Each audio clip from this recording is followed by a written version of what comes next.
علی رسولہ الکریم اما بعد اعوذ باللہ من الشیطان الرجیم بسم اللہ الرحمن الرحیم قل ان کنتم تحبون اللہ فاتبعونی یحببکم اللہ صدق اللہ العظیم وصدق رسولہ النبی الکریم الامین وَنَحْنُ عَلَى ذَلِكَ لَمِنَ الشَّاهِدِينَ وَالشَّاكِرِينَ وَالْحَمْدُ لِلَّهِ رَبِّ الْعَالَمِينَ إِنَّ اللَّهَ وَمَلَائِكَتَهُ يُصَلُّونَ عَلَى النَّبِيِّ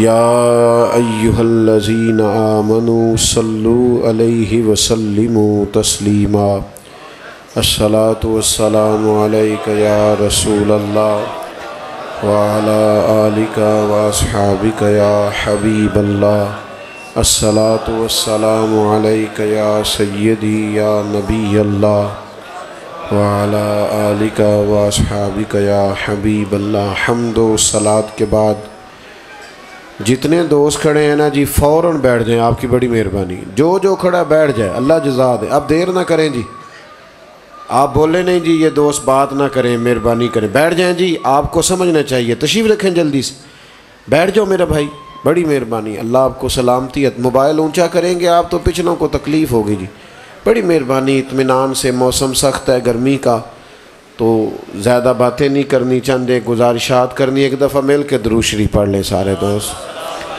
الصلاۃ والسلام علیک یا نبی اللہ وعلی آلک واصحابک یا حمد و صلاة کے بعد انتہائی عزت و تکریم کے لائق بزرگوں، دوستوں اور بھائیوں، ہم اللہ تعالیٰ کے بندے ہیں، اللہ تعالیٰ نے اپنے فضل و کرم سے، رزق سے، صحت سے، زندگی سے نوازا ہے،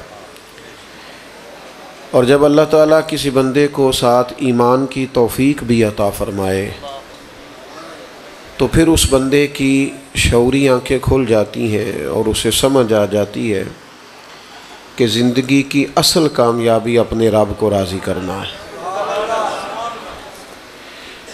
اللہ تعالیٰ جب کسی بندے سے راضی ہو جاتا ہے اور اللہ تعالیٰ جب کسی بندے پر فضل فرماتا ہے پھر اس کے لیے سارے رستے اللہ کشادہ فرما دیتا ہے۔ اللہ تعالیٰ کی رضا اور رب کریم کی نظر رحمت جب کسی کو نصیب ہوتی ہے پھر اللہ تعالیٰ اس کے لیے بڑی آسانیاں فرماتا ہے۔ سارے مسلمان ہی اس بات کے متمنی اور خواہش مند ہیں کہ ان کا رب ان سے راضی ہو جائے۔ کوئی بندہ مومن ایسا نہیں ہوتا جو اپنے رب کی رضا کو پانا نہیں چاہتا، اس کے لیے لوگ بڑی کوشش کرتے ہیں، عبادات کرتے ہیں، سجود کرتے ہیں، قیام کرتے ہیں، صدقات کرتے ہیں، انفاق فی سبیل اللہ کرتے ہیں، جو ممکن ہوتا ہے لوگ خدمت سر انجام دینے کی کوشش کرتے ہیں، مقصود یہ ہوتا ہے کہ اللہ تعالیٰ راضی ہو جائے۔ اب اللہ تبارک و تعالیٰ کیسے راضی ہوگا، اس کا پتہ کیسے چلے گا، اور وہ رستہ کون سا ہے جس سے اللہ تعالیٰ جلدی راضی ہوتا ہے؟ اس رستے پہ جب لوگوں نے سفر شروع کیا نا تو بعض لوگ ملنگ بھی بن گئے، انہوں نے کچھ ایسے رستے بھی اختیار کیے جو ظاہری طور پر شریعت کے متصادم رستے تھے، وہ بات ٹھیک نہیں تھی۔ تو آخر کیا چیز اختیار کی جائے، کن چیزوں کو اپنے اوپر طاری کیا جائے تو مالک راضی ہوتا ہے؟ اللہ تعالیٰ نے ایک کامل، مکمل اور حتمی رستہ ہمیں عطا فرمایا۔ فرمایا قل ان کنتم تحبون اللہ فاتبعونی یحببکم اللہ۔ اے محبوب علیہ السلام، آپ اپنے غلاموں سے فرما دیں کہ اگر تم رب سے محبت کرنا چاہتے ہو تو میری پیروی کرو، وہ جو رستے میں تمہیں دکھاتا ہوں میری غلامی کرو، میری سنت شریعت پر عمل کرو، میری اتباع کرو، تمہیں ملے گا کیا؟ یحببکم اللہ، اللہ خود تم سے محبت فرمائے گا۔ وہ راہیں جو ہمیں نبی پاک علیہ السلام نے دکھائی ہیں، وہ سنت شریعت کا رستہ جو ہمیں ہمارے نبی پاک علیہ السلام نے دکھایا ہے، اس رستے پر جب انسان چلتا ہے تو اللہ کا محبوب بنتا ہے۔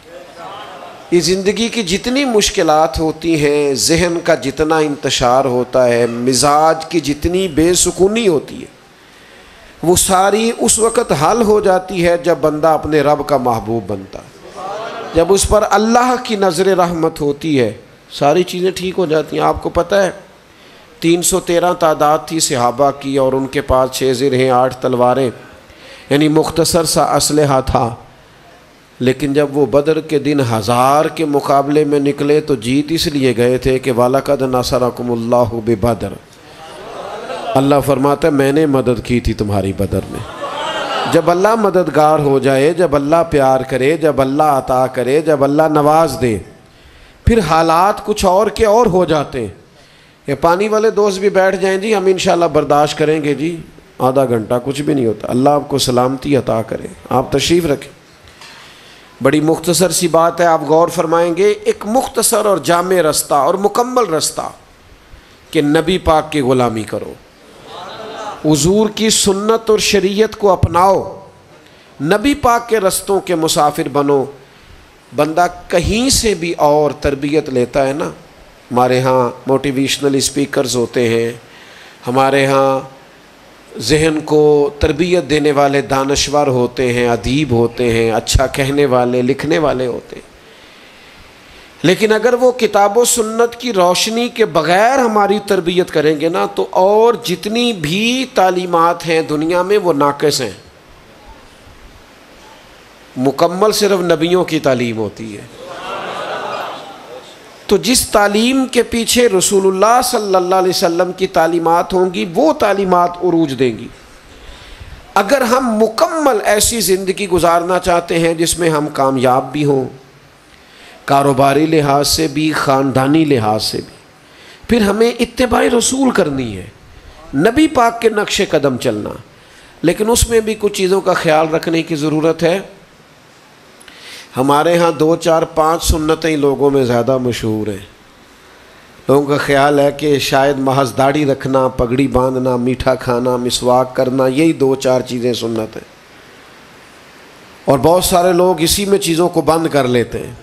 یہ بھی بڑی سنتیں ہیں، عظیم سنتیں ہیں، اعلیٰ سنتیں، یہ بھی بہت بڑی بات ہے۔ آپ دیکھیں نا، داڑھی اتنی عظیم سنت ہے، اللہ تعالیٰ نے صرف مرد کو دی، عورت کو دی نہیں۔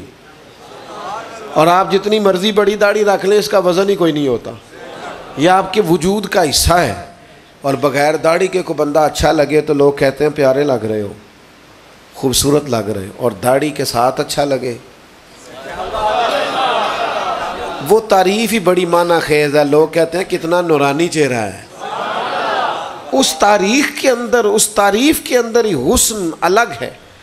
یہ حضور کی جو سنتیں ہیں یہ بندے کو سنجیدہ بنا دیتی ہیں، باوقار نظر آتا ہے، اس کے اندر ایک اللہ تعالیٰ نے وزاداری رکھی ہے۔ لیکن صرف یہی چند سنتیں نہیں، یہ بڑا سمجھنے والا مسئلہ ہے۔ صرف یہی چند سنتیں نہیں، بعض لوگوں کا خیال ہوتا ہے صرف میٹھا بولنا ہی اخلاق ہے۔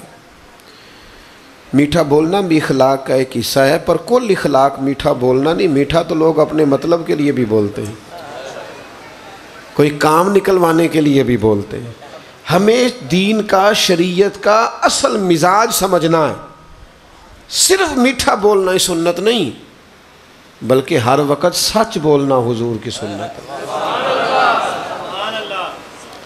داڑھی، پگڑی، امامہ، مسواک بڑی اعلیٰ سنت ہے، لیکن نبی پاک علیہ السلام کی جو سنت دنیا میں سب سے پہلے مشہور ہوئی تھی نا، اور جس ادا سے لوگ سب سے پہلے حضور کو جاننے لگے تھے، وہ تو صادق اور امین ہونا ہے۔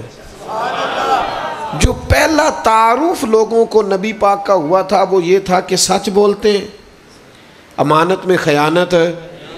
یار میں نے تو کہا تھا شاید آپ فل بات ماننے والے لوگ ہیں، آپ کو کہا تھا بیٹھ جائیں، آپ نے تو اتنی بھی نہیں مانی، اللہ آپ کو سلامت رکھے۔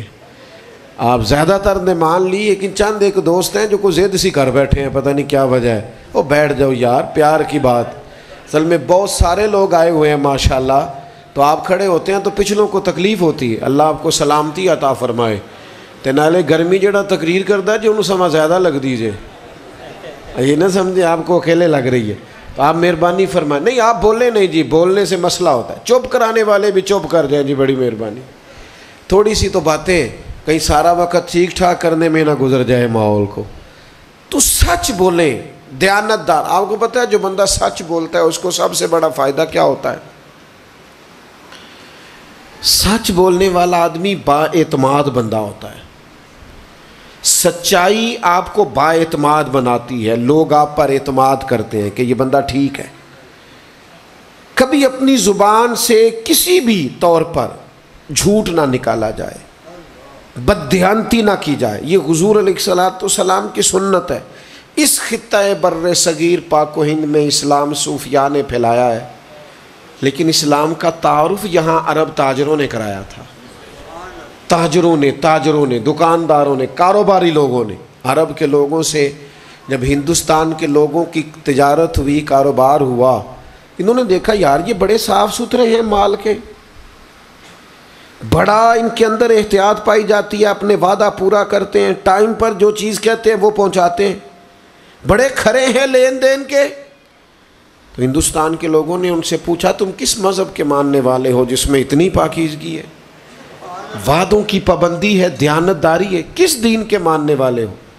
انہوں نے کہا ہم دین محمدی کے ماننے والے ہیں صلی اللہ تعالی علیہ وسلم. مسلمانوں کا جو تعارف دوسروں کو ہوا وہ یہ ہوا کہ یہ سچ بولتے ہیں، یہ دیانت دار ہیں، ان کی زبانوں سے جھوٹ نہیں. ہمارے ہاں تو جناب بیوی شوہر سے کہہ رہی ہوتی ہے کہ تو نہ پیسے تھوڑے دے دیا کر، خرچہ تھوڑا دیا کر، اب بولا سچ کر، جہاں جاتا ہے وہیں کا بتایا کر.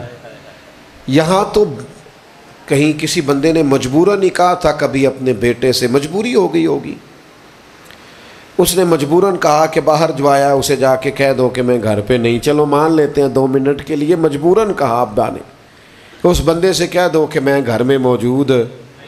تو نے ہو سکتا ہے مان لیتے ہیں تیری بات، تو نے مجبوری میں کہا ہوگا، لیکن پھر یاد رکھنا ساری زندگی تو منت کرے گا کہ پتر میرے ساتھ تو سچ بولا کر، لیکن پھر وہ بچہ تیرے ساتھ بھی سچ نہیں بولے گا. کیوں؟ اس لیے کہ ایک دفعہ تو نے کہا ہے اسے، وہ کسی بھی عالم میں کہا میرے بھائی اپنی زندگی صاف ستھری، سچائی والی، دیانت داری والی، اور آپ سچ بول کے دیکھیں، سب سے زیادہ اپنے دل کو تسلی ہوگی، شکر ہے اللہ کا میں نے صحیح بات کی ہے. سچی باتیں حضور نے فرمایا سچ نجات دلاتا ہے، سچ بچا لیتا ہے، جھوٹ ہلاک کرتا ہے. کبھی بھی اپنی زندگی کے اندر جھوٹ نہ بولیں، بددیانتی نہ کریں، خیانت نہ کریں. جو رزق اللہ نے میرے آپ کے مقدر میں لکھا ہے وہ کسی اور کی طرف جا سکتا. وہ بابے بتاتے ہیں، کئی دفعہ لوگ جاتے ہیں نا بابا ہی سرکار کے پاس، بابا جی صاحب لا کے دسو. وہ بابا جی کہتے ہیں تینوں کسی نے کچھ کیتا ہے مت تمہاری. اور وہ بندہ بھی پریشان ہو جاتا ہے، کہتا ہے جناب میں بڑا کام کرتا ہوں تو پھر بھی مسئلہ حل نہیں ہوتا، میں آپ سے پوچھتا ہوں صحیح بتانا دل پہ ہاتھ رکھ کے، یہ ہو سکتا صحیح ہے کہ اللہ نے رزق میری طرف اللہ نے بھیجا ہو اور کسی بندے نے روک لیا ہو؟ یہ ہو سکتا ہے؟ کمال بات ہے یار، کچی باتیں کرتے ہو مسلمان. اور اس طرح کی اوہام پرستی نظر لگ جاتی ہے، اس میں شک نہیں، لیکن کچے نہ پڑو. جس بندے کو زندگی چاہیے نا طاقت والی کہ میں مضبوط ہو کے جینا چاہتا ہوں، وہ چھوڑ دے دنیا داروں پہ بھروسہ کرنا، وہ رب پہ بھروسہ کرے، اللہ اسے طاقت عطا فرما دے گا، طاقتور ہو جائے. کبھی بھی جھوٹ نہیں بولیں، بددیانتی نہ کریں. آپ حلال کھائیں. ویسے بھی نا اللہ تعالیٰ نے بہت زیادہ بڑا پیٹ ہی نہیں بنایا، ایک ٹائم میں 15 روٹیاں پیٹ میں جا سکتی، لمیٹڈ بنایا اللہ نے، 1-2 ہی کھا سکتا ہے. پریشانی کس بات کی ہے اتنی؟ ایک ٹائم میں 1 جوڑا پہنا جا سکتا ہے، 100 پہنے جا سکتے ہیں. ایک ٹائم میں 1 کمرے میں رہا جا سکتا ہے، 10 گھروں میں بندہ رہ سکتا. تو پھر پریشانی کیوں، آزمائش کیوں؟ ہم کیوں اس قدر زیادہ تکلف کا شکار ہوتے ہیں اپنی زندگی میں؟ حضور کی یہ والی ادا، پتہ ہے حضور کے دشمن بھی کہتے تھے صادق اور امین ہے. ابو سفیان گئے ہوئے تھے، ہرقل بادشاہ نے بلا لیا، اس کو پتہ چلا نبی پاک علیہ السلام کا، تو ابو سفیان کو بلا لیا، کہتے میں ابھی کلمہ نہیں پڑھتا تھا، تو بادشاہ نے دربار میں کھڑا ہو کے نا مجھ سے سوال جواب کیے، تو چونکہ اس وقت میں مخالف گروپ میں تھا تو میں نے اس طرح کی باتیں کرنی شروع کی جو بظاہر حضور کے حق میں نہیں تھی، تو بادشاہ نے نا ایک سوال پوچھا، ایک سوال، آپ کی توجہ ہے میری بات پر؟ بادشاہ کہنے لگا اچھا یہ بتاؤ وہ جنہوں نے نبوت کا دعویٰ کیا ہے کبھی انہوں نے جھوٹ بھی بولا ہے؟ کبھی؟ معاذ اللہ کبھی؟ ابو سفیان کہتے ہیں میں نے کہا مخالفت میری بڑی ہے، ہم جنگوں میں آمنے سامنے ہوتے ہیں، لیکن وہ میرے بھتیجے ہیں رشتے میں نے انہیں ماں کی گود میں بھی دیکھا ہے اور دادا کے کندھوں پر بھی دیکھا ہے، میں نے انہیں سیدہ ختیجہ کا دولہا بنے بھی دیکھا ہے، اور پھر میں نے ان کی گود میں ان کی بیٹیوں کو کھیلتے بھی دیکھا ہے، ان کے بالوں میں مقدس سفید بال میری آنکھوں کے سامنے آئے ہیں۔ اختلاف اپنی جگہ پر، مخالفت اپنی جگہ پر، لیکن قسم ہے مجھے محمد عربی کی زبان سے جو نکلتا ہے حق اور سچ نکلتا ہے۔ اسیر دشمن کی چاہ میں بھی، وہ مخالفوں کی نگاہ میں بھی، امی ہے صادق ہے معتبر ہے، میرا پیغمبر عظیم تر ہے۔ امی ہے صادق ہے معتبر ہے، میرا پیغمبر۔ اور اگر جوانوں کو عادت ہو جائے ہر وقت جھوٹ بولنے کی، جھوٹے لطیفے سنانے کی، کوئی وجہ ہی نہیں، بلا وجہ جھوٹ، کوئی فائدہ بھی نہیں، بڑکیں کہانیاں، خدا کا واسطہ ان سے باہر آؤ، سچ بولو، سچی بات کرو، یہ حضور کی ادا ہے، اسے اپناؤ، رب کے محبوب بن جاؤ گے، اللہ کی رحمت نصیب ہوگی، خدا کا کرم ملے گا۔ اور جب تک بندے میں یہ دو بنیادی چیزیں پیدا نہیں ہوتی اس کی تعمیر نہیں ہوتی، اس کی شخصیت نہیں بنتی، وہ کوئی کردار نہیں کر پاتا، اس کے اندر کوئی وزاداری نہیں ہوتی، ٹھہراؤ نہیں ہوتا، تحمل نہیں ہوتا، بردباری نہیں ہوتی۔ اپنے مزاج میں جب تک سچ نہیں لایا جاتا، حضرت عمر فاروق بیٹھے تھے، یہ حضرت عمر کی بات کر رہا ہوں، امام غزالی نے لکھی ہے، تو کسی بندے کی بڑی تعریف کی ایک بندے نے جناب عمر کے سامنے، بڑی تعریفیں کی۔ ہم جب تعریفیں شروع کرتے ہیں تو پھر بھی بڑی کرتے ہیں، اور اللہ نہ کرے تنقید شروع کرتے ہیں تو پھر بھی اعتدال میں نہیں رہتے، منصف مزاج نہیں ہوتے، جھکتے ہیں تو کسی طرف تو جھکتے چلے جاتے۔ اس بندے نے بڑی تعریف کر دی کسی کی، تو حضرت عمر فاروق رضی اللہ تعالیٰ عنہ نا رک گئے، فرمایا زیادہ تعریفیں نہ کر، میرے 3 باتوں کا جواب دے پہلے۔ کہ جناب فرمائیے، تو حضرت عمر فرمانے لگے تو جس کی بڑی تعریفیں کر رہا ہے تو اس کا پڑوسی ہے؟ اس نے کہا نہیں۔ فرمایا اچھا، پھر دوسرے سوال کا جواب دے، کبھی پیسوں کا لین دین کیا ہے؟ اس نے کہا نہیں۔ فرمایا کبھی اس کے ساتھ سفر کیا ہے؟ کہا نہیں۔ تو یہ حضرت عمر کے لفظ ہیں، امام غزالی نے لکھے ہیں۔ جناب عمر کہنے لگے پھر نیری نماز دے کے اس کی تعریف نہ کر، تو اس کے معاملات بھی دیکھ، اس کی عبادات بھی دیکھ، دیکھی ہے تو نے، اب معاملات بھی دیکھ، اپنے مزاجوں میں صفائی لاؤ یار۔ ہمیں اپنی طبیعتوں کو، آنے والی نسلوں کو سچ آگے بھیجنا ہے، دیانتداری آگے لے جانی ہے۔ زیادہ باتیں نہیں کرنی، بس ایک بات اور کرنی ہے، آپ میری بات پر توجہ کریں گے۔ جس طرح حضور کی بہت بڑی سنت ہے نا سچ بولنا، دیانتدار رہنا، اسی طرح رسول پاک کی ایک بڑی سنت ہے دل کو صاف رکھنا۔ کس کو صاف رکھنا؟ سویرے اٹھ کے منہ بھی دھوتے ہیں، مسواک بھی کرتے ہیں، کپڑے بھی بدلتے ہیں، غسل بھی، لیکن سب سے ضروری چیز یہ ہے کہ تیرا دل کتنا صاف ہے۔ تیرا دل پاک ہوئے تے پاک ہی ملدا ہی، تے بنا پاکوں پاک نہیں ملدا۔ سارے جسم دے دھون دے نالوں ایک تولا ہے ٹکڑا دل دا۔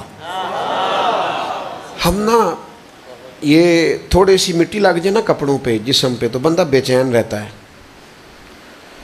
کوئی بندہ ملنے آتا کہتا ٹھہر دے یار پہلے مجھے کپڑے بدل لینے دے۔ بندہ جسم پہ گرد پڑ جائے، گھر جا کے غسل کرتا ہے تو اسے لگتا ہے وہ کئی کلو اوپر سے وزن اتر گیا۔ کسی کا بٹن ٹوٹ جائے نا محفل میں بٹن، کرتے کا، ویسٹ کوٹ کا تو کسی کو پتہ نہ بھی نہ چلے، تو جس کا ٹوٹا ہوتا ہے وہ بڑی ٹینشن میں ہوتا ہے، چاہے کسی نے بھی نہیں دیکھا۔ صحیح کہہ رہا ہوں میں؟ جسم پر، کپڑوں پر ایک دھبا ہونا تو بندہ بے سکون ہوتا ہے، بے قرار ہوتا ہے، تو اگر اس کے باطن میں، دل میں بڑے دھبے ہوں اور وہ سکون سے سو جائے، یہ کیسے ہو سکتا ہے؟ یہ جو لوگ کہتے ہیں نا کہ سارا کچھ ہے پر بور ہوتا ہوں، سارا کچھ ہے پھر بھی ٹینشن رہتی ہے، ہر شے ہے سکون کوئی نہیں، تو میری ان سے گزارش ہے دل کر لیں صاف، چھوڑیں، معاف کر دیں جس نے زیادتی کی ہے، چھوڑ دیں، حسد چھوڑ دیں، اللہ نے جس کو چاہا جو چاہا دیا، تکبر چھوڑ دیں، تھوڑا زمین پہ نیچے بیٹھیں تاکہ لوگ بڑے بڑے نظر آئیں، دل سے عداوتیں نکال دیں، تصنع نکال دیں۔ جس بندے کو کہنا پڑتا ہے نا میں بھی کچھ ہوتا ہوں، بندہ چھوٹا ہوتا ہے، اس لیے کہ خوشبو بتایا نہیں کرتی، خوشبو تو آیا کرتی ہے، خوشبو کو آنا چاہیے، خوشبو کو بتانا نہیں چاہیے۔ حضور کی بہت بڑی سنت ہے دل کو صاف رکھنا، کشادہ رکھنا۔ ترمذی میں حدیث ہے، نبی پاک علیہ السلام نے حضرت انس بن مالک رضی اللہ تعالیٰ عنہ سے فرمایا، اے انس ہے میرے بیٹے، تم سے ہو سکے تو صبح اس حال میں کرنا کہ تمہارے دل میں کسی کا بغض نہ ہو۔ اور حدیث کے اگلے لفظ یہ ہیں کہ نبی پاک فرمانے لگے یہ میری سنت ہے، دل کو صاف رکھنا یہ میری سنت ہے، یہ میری سنت۔ صبح او بھائی نری مسواک سے دانت صاف کرنا ہی سنت نہیں، دل صاف کرنا بھی سنت ہے، دلوں کو کشادہ رکھنا، دلوں کو بڑا رکھنا۔ میں آپ سے عرض کروں، بندے کی نا بہت لمبی چوڑی سیاست نہیں ہونی چاہیے، مختصر سی ہونی چاہیے، مختصر سی۔ وہ چکر میں پڑ جانا فلانا مجھے سلوٹ کرے۔ ایک دوست مجھے ایک دن کہنے لگے جی وہ بندہ نہ مینوں سلام نہیں کردا، تو میں کہ پریشانی والی کیڑی گل ہے، وہ نہیں کردا تو کر لیا کر۔ آپ تو پریشان ہو گئے، آپ کس چیز چکر میں پڑے ہیں کہ سارے آپ کو سلام کریں، جو آپ کو نہیں کرتا اسے آپ خود کر لیں۔ آپ نے بلا وجہ سوچنا شروع کر دیا۔ اور ایک اور بات دل صاف رکھنے کے لیے، یہ جو آپ کا خیال ہوتا ہے نا فلانا میرا مخالف ہے، فلانا میرا، کوئی بھی نہیں ہمارا مخالف، کوئی بھی، یہ ہمارا خود ہی خیال ہوتا ہے کہ ہم کو بڑی شے ہے، دنیا ہماری مخالف ہے۔ چھوڑ دے، وہ جو دو بندے کہیں کھڑے ہو کے باتیں کر رہے ہو کوئی اور پہ گل کر دینے، ساڑی نہیں کر دے، ایسے بلا وجہ ماحول بنا لینا اور بلا وجہ ہی لوگوں کو اپنا مخالف سمجھ لینا۔ چھوڑو، دل دریا تے سمندروں ڈونگے، کون دلاں دیاں جانے، 14 طبق میرے دلے دے اندر، 1 2 4 نہیں، حضرت باہو کہتے ہیں 14، چھوٹا موٹا دل ہی نہیں ہوتا درویش کا، دل دریا، دل تے سمندروں ڈونگا ہے، دل دریا ہے تے سمندروں۔ تو حضرت سلطان صاحب کہتے ہیں یہ بھی تمہیں سمجھانے کے لیے کہا ہے، دل دریا یہ بھی تمہیں سمجھانے کے لیے کہا ہے، ورنہ کون دلاں دیاں جانے، یہ بھی تمہاری عقل کے مطابق بات کی ہے کہ دل دریا تے سمندروں ڈونگے، کون دلاں دیاں، او بھائی 14 طبق میرے دلے دے اندر تے میں تمبو وانگوں تانے۔ معاف کرو، اس دل کو بڑا کرو، اس میں کشادگی پیدا کرو۔ اللہ کے محبوب کے سامنے کھڑے تھے سارے مخالفت مکہ کے دن، سارے، اجی بھی معافی دئی دیئے چودھری صاحب دے آکھن تے پنچایت اچ، پر آکھی دا یار ان بندے آ گئے نے معافی دیو، پھر جڑے لے ساڑھے قابو آئے گا نا، یہ زیادتی ہے۔ مسلمان کی یہ شان نہیں ہے کہ وہ زبان سے کچھ کہے اور دل میں اس کے، جسے معاف کر دیا اسے معاف کر دیا۔ اور کبھی ہم معاف کرتے ہیں تو پھر پتہ کس طرح کرتے ہیں، ساری پچھلی باتیں سنا کے، شکوے کر کے، تو اے کیتا تو اے کیتا، اتنے دکھ دے کے آخر میں معاف کیا، فائدہ کیا ہوا؟ تلخیاں تو ساری یاد کر لیں۔ حضور کے سامنے فتح مکہ کے دن لوگ کھڑے تھے اور معمولی مجرم نہیں تھے، بڑی تکلیف دی تھی، بڑا ستایا تھا، بڑا پریشان کیا تھا، لیکن اللہ کے رسول نے فرمایا تم سے بات ہی کوئی نہیں کرنی، کوئی صفحہ پچھلا کھول نہیں، کوئی نہیں، جاؤ تم سے وہی سلوک کرنا ہے جو جناب یوسف نے اپنے بھائیوں کے ساتھ کیا، جاؤ تمہیں معاف کیا، جاؤ تمہیں آزاد کیا۔ ہمارا اتنا بڑا رٹا ہے، اتنا بڑا مسئلہ، اپنوں کے ساتھ رہتے ہیں، اپنا گاؤں ہے، اپنے لوگ ہیں، اپنے رشتے ہیں، اپنا قبیلہ ہے، اپنوں کے ساتھ رہ کے بھی ساتھ نہیں رہتے۔ دل بڑے کرو اپنی زندگی میں، یہ 3 چیزیں ان پر ضرور توجہ دیں۔ ایک تو زندگی میں سچ بولیں، اپنے بچوں کے پاس سچائی کا پیغام آگے دیں۔ دوسرا مالی معاملات میں، میں ایک بار اپنے والد صاحب نے پوچھا، اے اج کل ساڑی نا پسند بڑی ہے، مسئلہ روٹی دا نہیں، مسئلہ نا وہ زبان کے ذائقے کا ہے۔ میں اپنے ابا جی نے پوچھا، میں کہا تو انہوں پسند کی ہے؟ فرمان لگے پتر جے تے لگی ہوئے بھوک پھر تے جنہ مزہ اچار دے جاندہ ہے نا، چٹنی دے جاندی ہے، نہ کوئی شے بھی، تے جے بھوک نہ لگی ہوئے پھر جتنی مرضی چیزیں لے آؤ پھر نخرے ہیں۔ آج کل زیادہ ماحول نخروں کا ہے۔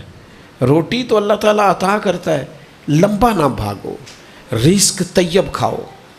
2 بندے بزدل ہوتے ہیں، ایک حرام کھانے والا، ایک جس کی نظر ناپاک ہوتی، کبھی کوئی کام نہیں کر سکیں، بزدل رہ جاتے ہیں۔